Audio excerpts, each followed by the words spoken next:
Tá aqui. Esse é um sábado de manhã, não sei quando vai esse vídeo, mas estou gravando agora na quietude do estúdio do Vida Inteligente, tentando me posicionar para a semana que entra, que tem gravações, né?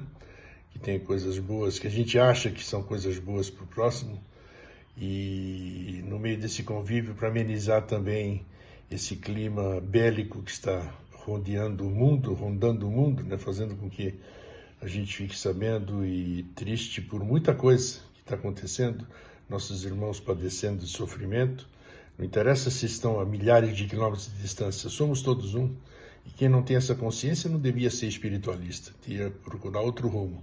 É isso, enfim, aproveitemos esse final de semana, então, mais uma vez, reitero, para que a gente possa mentalizar, para que tudo isso mude e a gente possa, em breve, harmonizar o mundo novamente. Fraterno abraço e um feliz sempre. Tchau.